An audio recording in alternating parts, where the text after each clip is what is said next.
विचार कीजिए कि आज भारत का जो ये अक्साई चीन जिस पर चाइना कब्जा कर कर बैठा है, शम्सगाम, पीओके और जो हमारे चाइना के साथ लगे हुए बॉर्डर्स हैं, या फिर इन जो क्षेत्रों में हमें एनी टाइम रहता है कि भाई कहीं चिकन नेक से ये अंदर एंट्री ना कर जाए, कहीं हमारे देश के अंदर बांग्लादेश से रिफ्यूजीज अंदर एंट्री ना कर जाएं, म्यांमार से अंदर की तरफ मणिपुर के अंदर रोहिंग्याज अंदर एंट्री ना कर जाएं, या फिर म्यांमार से यहां पर लोग आकर के हमारे देश के अंदर संकट खड़ा ना कर दें। इन तमाम चीजों को आपको ध्यान रखने के लिए बॉर्डर सिक्योरिटी फोर्सेस की जरूरत पड़ती है, या फिर अन्य देशों के साथ जैसे आईटीबीपी है, एसएसबी है, इन सब के लिए हमें पैरामिलिट्री फोर्सेस की जरूरत पड़ती है कि भाई हमें बॉर्डर पर पता चले कि कौन है। अब इन बॉर्डर पे जो हमारी प्रेजेंट फोर्सेस हैं, इन्हें अगर ये जानकारी हमारी सैटेलाइट्स देती रहें कि साहब आपको जानकारी हो कि फला सिंह इस रास्ते से अंदर आ रहा है, आपको जानकारी हो कि यहां पर बॉर्डर एरिया में इतने बजे मूवमेंट हुआ था, तो सोचिए कितनी बड़ी बात होगी। मतलब हमारे देश का हर बॉर्डर एरिया अगर आने वाले समय में अंतरिक्ष में लगे कैमरों से पकड़ लिया जाए तो कितनी इंटरेस्टिंग बात होगी। मतलब आज जो हम सैटेलाइट से दुश्मन का घर देख रहे हैं, हम आने वाले समय में कौन बॉर्डर से अंदर एंट्री कर रहा है उसे भी देख लेंगे। अब आपके दिमाग में एक बेसिक सा प्रश्न आएगा, तो एक तरह से सर हम अंतरिक्ष में कैमरा लगा रहे हैं। हमने कहा कैमरा पूरे टाइम धरती को देखता रहेगा। हमने कहा कहां लगाएंगे ये कैमरा? हमने कहा सैटेलाइट में लगाएंगे। तो सैटेलाइट कहां पर भेज रहे हैं? हमने कहा देखो अर्थ से ऊपर सैटेलाइट भेजने के 3 घर हैं। एक लो अर्थ ऑर्बिट है, एक मिडिल अर्थ ऑर्बिट है और एक हाई अर्थ ऑर्बिट है। इन तीनों में से कहीं पर भी आप अपनी सैटेलाइट भेज सकते हैं। बोले कहीं पर रहने दो, आप तो ये बताओ हम लोग कहां भेज रहे हैं, यानी इंडिया कहां भेज रहा है। हमने कहा हम भेज रहे हैं 35,786 किलोमीटर ऊंचाई पर, लगभग 36,000 किलोमीटर की ऊंचाई पर हम अपना सैटेलाइट भेज रहे हैं। आपके दिमाग में फिर बत्ती जली, इतना ऊंचा सैटेलाइट वहां से कोई कैसे देखेगा सर? भाई इतना ऊंचा पहले भेज क्यों रहे हो, पहले तो ये बताओ। और फिर इतना ऊंचाई से कोई देखेगा कैसे इस क्षेत्र में, कि इतना दूर से कैसे दिख जाएगा? जूम कैसा, कोई बढ़िया कैमरा लगाओगे क्या उस पर? यही टेक्नोलॉजी है। असल मायने में हम इतना जो ऊपर सैटेलाइट भेज रहे हैं, इसके पीछे का एक सिद्धांत है। सिद्धांत यह है कि अगर आप हाई अर्थ ऑर्बिट में सैटेलाइट भेजते हैं, तो जिस गति से अर्थ घूम रही है, 36,000 किलोमीटर ऊंचाई पर अगर सैटेलाइट को उसी गति से घुमाया जाए, तो सैटेलाइट की गति जो उसके लिए आवश्यक है अंतरिक्ष में चलते रहने के लिए, और धरती की गति, ये दोनों एक साथ मैनेज हो जाती हैं। मतलब अर्थ अगर घूम रही है, इसको आप ऐसे समझिए कि मैं अगर अर्थ के नजदीक अपना सैटेलाइट लगा दूं, आप में से कुछ लोग ये सोचें कि भाई ये अर्थ है, हम क्यों ना यहीं पर इंडिया के चारों तरफ सैटेलाइट लगा दें। इंडिया है, इंडिया के चारों तरफ यहीं पर एक सैटेलाइट खड़ा कर दें 100 किलोमीटर ऊंचाई पर, यहां पर खड़ा कर दिया। आपके दिमाग में जो प्रश्न है कि मैं सैटेलाइट इतना ऊंचा क्यों लगा रहा हूं, 100 किलोमीटर पर ही लगा दूं, क्या फर्क पड़ जाएगा? फर्क पड़ जाएगा। 100 किलोमीटर पर लगे सैटेलाइट को अर्थ अपनी तरफ वैसे ही खींच लेगी और धड़ाम से पानी में गिरा देगी। मतलब इसका ग्रेविटेशनल फोर्स उसे खींच देगा। अच्छा, तो सर क्या 100-200 किलोमीटर पे सैटेलाइट होते नहीं है क्या? होते हैं ना। लो अर्थ ऑर्बिट जो सैटेलाइट हैं वो जनरली 350 से 2000 किलोमीटर की ऊंचाई पर होते हैं। क्या उनको ग्रेविटी नहीं खाती? क्या खाती है ना। जैसे हवाई जहाज हमारा ऊपर उड़ लेता है, वो धड़ाम से नीचे नहीं आता। हवाई जहाज को चलते रहने के लिए कम से कम 650 किलोमीटर प्रति घंटे की रफ्तार से चलना होता है, तब जाकर के वो मूव करता है। अर्थ के मूव करने से तेज मूव करता है और आपको डेस्टिनेशन पर पहुंचाता है। अगर वो भी साथ साथ ही मूव करता रहे तो आप कभी ट्रेवल ही नहीं करेंगे, आप तो हवा में बस खड़े रहेंगे और वहीं के वहीं रहेंगे। अर्थ और आपका मूवमेंट साथ साथ हो गया। ऐसे में आपको यदि यहां से मूवमेंट कराना है, तो आपको सैटेलाइट को जैसे ही थोड़ा ऊंचाई पर भेजा, आपको गति देनी पड़ेगी सैटेलाइट को। चलते रहने के कारण ही आपके ऊपर तैरता रहेगा। अदरवाइज आपने उसे रोक दिया तो वो धड़ाम से गिर जाएगा। तो बोले इसका मतलब सैटेलाइट का चलता रहना बहुत ज्यादा जरूरी है। सैटेलाइट का चलते रहना जरूरी है, तो नजदीक रखने में बहुत मुसीबत है। क्यों? क्योंकि जैसे ही नजदीक सैटेलाइट रखते हो तो वो इतना तेज चलता है कि वो पृथ्वी का चक्कर, पृथ्वी के खुद के अपने अक्ष पर चक्कर काटने से पहले ही कर लेता है। अर्थात अगर मैंने सैटेलाइट मान लो 200-300 किलोमीटर लो अर्थ ऑर्बिट पर लगा दिया, पता चल रहा है 24 घंटे में वो 10 चक्कर काट गया। इतनी देर में आपका जो भी अपराधी है, या फिर जो भी घुसपैठिया है, या फिर विदेशी जो भी अंदर आना की कोशिश कर रहा है, हमारी सैटेलाइट जैसे ही घूम कर गई, इतनी देर में वो अंदर घुस गया। तो बोले सर लाइन से सैटेलाइट लगा दो। तो लाइन से सैटेलाइट लगा दोगे तो जाल बन जाएगा, और जाल बन जाएगा तो दूसरे देश आपसे कहेंगे सर हमारी क्यों निगरानी कर रहे हो, आप अपनी कर लो। इसका मतलब यह हुआ कि अर्थ के नियर अर्थ ऑर्बिट में अगर सैटेलाइट आपने लगा दिया तो उसकी गति बहुत तेज होती है, बहुत तेज गति अर्थ की गति से मैनेज नहीं हो पाती। तो अब क्या करें? तो अब करना यह है कि अर्थ अगर घूम रही है 24 घंटे में पूरा अपनी अक्ष पर एक बार, तो हम क्यों ना सैटेलाइट, भाई सैटेलाइट को भी बहुत तेज दौड़ने की आदत पड़ रखी है, तो सैटेलाइट का चक्कर इतना बड़ा कर दें कि वो जितना बड़ा चक्कर कंप्लीट करे उतने में अर्थ भी अपना 24 घंटा कर ले। क्या मेरी बात समझ रहे? अर्थ के बिल्कुल नजदीक हमने, मतलब भारत के बिल्कुल नजदीक सैटेलाइट रखी, तो उसको चलना मजबूरी है, और तेज चलेगी तभी जाकर के वो खड़ी रह सकती है, यानी कि अंतरिक्ष में रह सकती है। तेज चलती है तो वो इतना तेज चल जाती है कि वो पृथ्वी जितनी देर में चक्कर काटती है उतने में तो 10-15 चक्कर काट के साइड में हो लेती है। अब क्या करें? अब हमने सर्कल बड़ा कर दिया, यानी कि यहां से ले गए 36,000 किलोमीटर यहां तक। अब सर्कल बड़ा कर दिया तो अब सैटेलाइट को, भाई अर्थ को तो इतना ही घूमना है, सैटेलाइट को इतना बड़ा चक्कर लगाना है, यों करके चक्कर लगाना है। अब यों करके चक्कर लगाना है, लंबा रास्ता तय कराना है, तो आपके इस लंबे चक्कर में उसको भी 24 घंटे लग रहे हैं। तो अब ऐसे समझिए, अर्थ से 36,000 किलोमीटर ही क्यों भेजा जाता है, 35,786 किलोमीटर ही क्यों भेजा जाता है? आंसर यह है क्योंकि इतनी दूर पर जब आपकी सैटेलाइट होगी तभी वो पृथ्वी के सामने खड़ी होगी, यानी कि आपके जिस देश पर आप उसको केंद्रित करना चाहते हैं उसके ऊपर खड़ी रहेगी। संभवतः आपको समझ में आ गया होगा। मतलब जितनी देर में अब इंडिया घूमकर वापस अपनी जगह आएगा, सैटेलाइट उसके साथ साथ घूमती चली जाएगी। तो पहला पॉइंट, हम इतनी ऊंचाई पर क्यों भेज रहे हैं? आंसर है पूरे टाइम हम अपनी ही निगरानी करवाना चाहते हैं। अच्छा, लेकिन सर मुसीबत यह है कि आप अपनी ही निगरानी करवाना चाहते हो, तो इतनी दूर से सैटेलाइट अगर इतना देर तक देखेगी तो 36,000 किलोमीटर में विजिबिलिटी को दिक्कत नहीं आ जाएगी? हाँ बिल्कुल आ जाएगी। इसका मतलब यह हुआ कि उतना साफ पिक्चर नहीं आएगा सर, तो फिर भेजने का क्या फायदा? हमने कहा भाई यही जुगाड़ किया है। इसमें क्या जुगाड़ किया है अब समझो।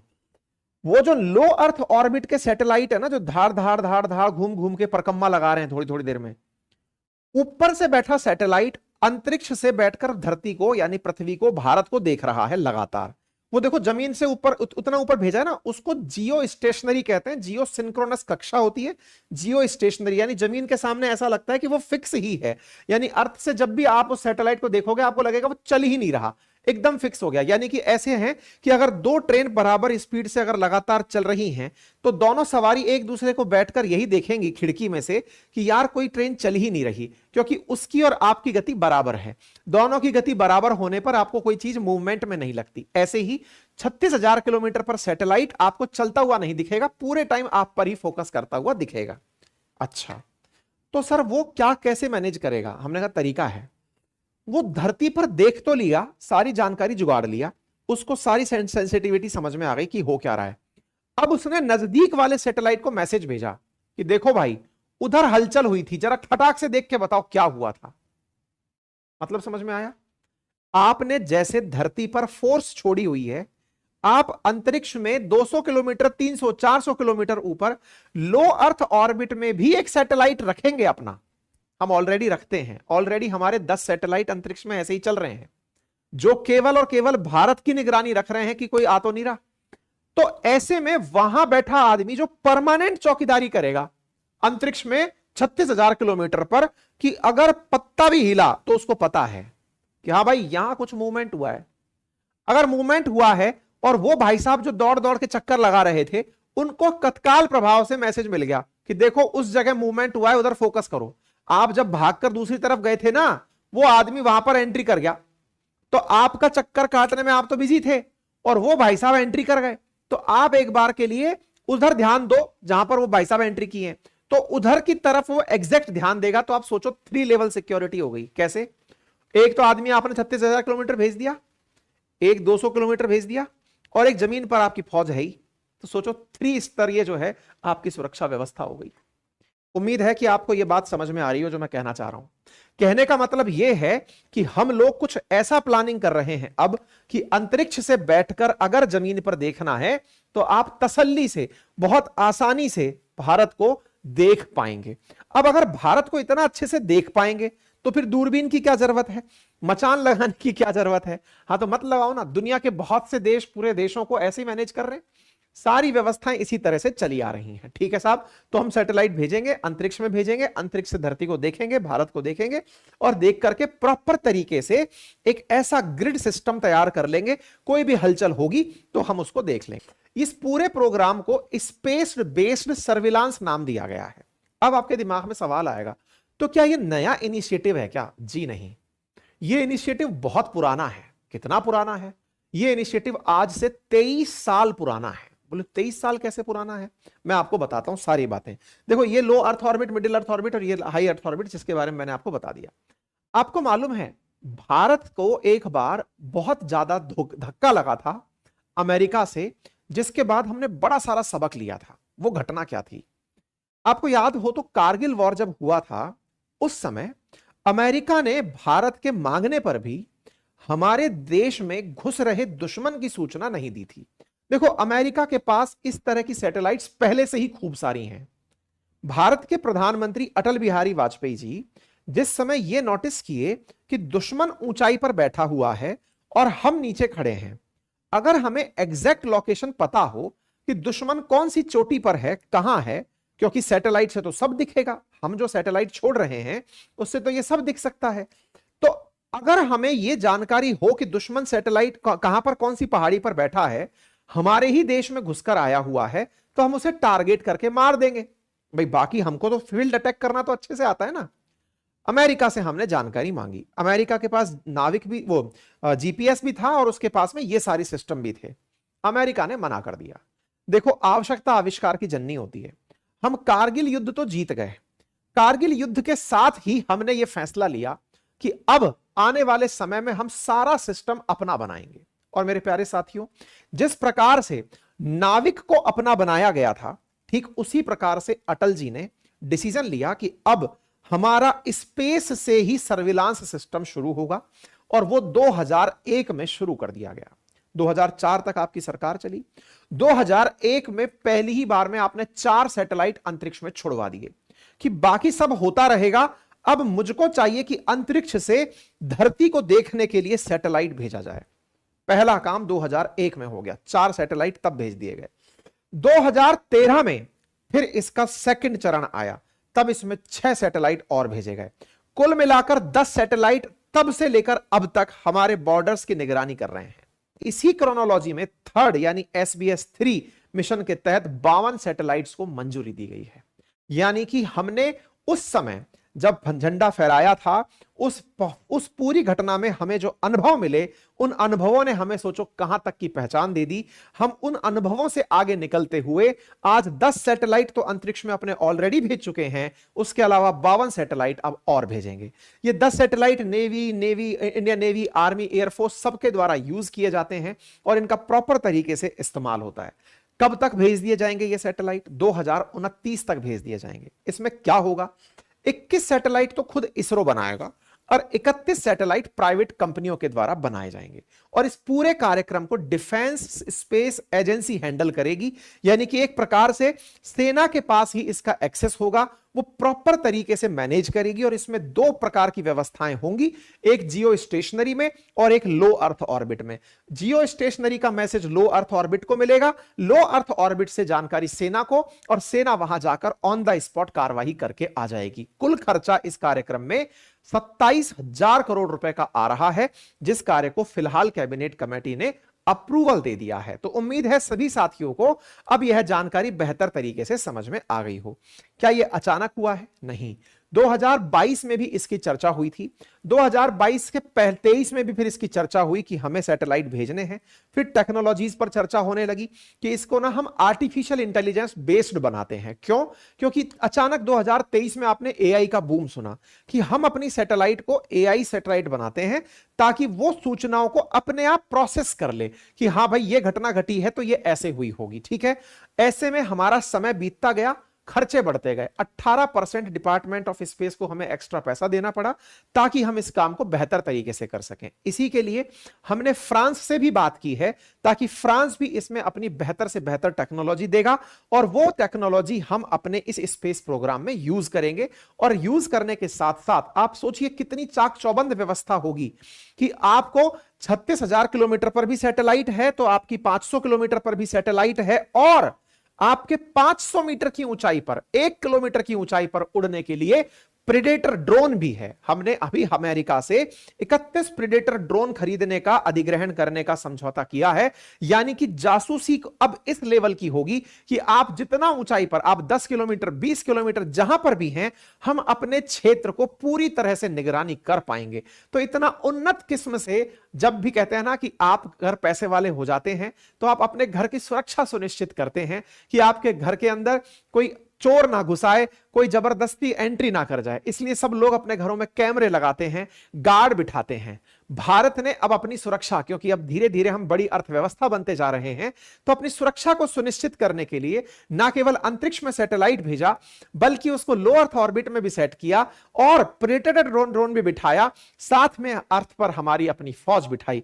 इतने लेवल पर जब सिक्योरिटी होगी तो आप विचार कीजिए कि दुश्मन की रूह कितना जबरदस्त तरीके से कांपेगी। तो संभवतः अब आपको यह जानकारी समझ में आ जाएगी। अब एक बहुत बेसिक सा सवाल बनता है, जो काम हम कर रहे हैं क्या दुनिया के और देश भी कर रहे हैं? बिल्कुल कर रहे हैं। ऐसे में सैटेलाइट्स का पूरी तरह से एक डेब्रिस बना हुआ है, माया जाल अंतरिक्ष में बना हुआ है। अमेरिका ने ऑलरेडी 239 सैटेलाइट अंतरिक्ष में अपने मिलिट्री के पर्पज से भेजे हुए हैं। हम अब तक 10 सैटेलाइट भेज चुके हैं, यह नंबर 1 बढ़ चुका है। चाइना 140 सैटेलाइट भेज चुका है। जिसके पास धन है उसे कैमरे लगाने की जरूरत है और ऐसे में इन कैमरों को लगाने की व्यवस्था पूरी तरह से की जा रही है। ठीक है, फायदा क्या होगा बताने की आवश्यकता नहीं है। अब हम बहुत अच्छे से प्रॉपर तरीके से अपने सिस्टम को मैनेज कर पाएंगे। हां, कंसर्न जरूर है और कंसर्न यह है कि धीरे धीरे अब अंतरिक्ष का मिलिटराइजेशन होना शुरू हो जाएगा। बड़ी चैलेंज यह है कि अब आने वाले समय में दुश्मन को अगर हमें डिसेबल करना हो तो हमारी सैटेलाइट को ही डिसेबल कर देगा, क्योंकि बोले कैमरा हटा करके कई बार चोरी की जा सकती है। अगर कोई दुश्मन बड़ा होगा तो वो आपकी सैटेलाइट को टारगेट करेगा, आप सैटेलाइट में व्यस्त रहेंगे और वो बॉर्डर से एंट्री कर जाएगा। दोनों ही बातें हैं, लेकिन हम इस बात से कि बारिश आएगी और हम बह जाएंगे, इसका मतलब ये नहीं है कि बारिश के ना आने की हम कल्पना करने लगे। ठीक है, फिलहाल के लिए इतना ही है। जानकारी पसंद आई हो साथियों से साझा करें। चैनल पर नए हैं तो सब्सक्राइब कर लें।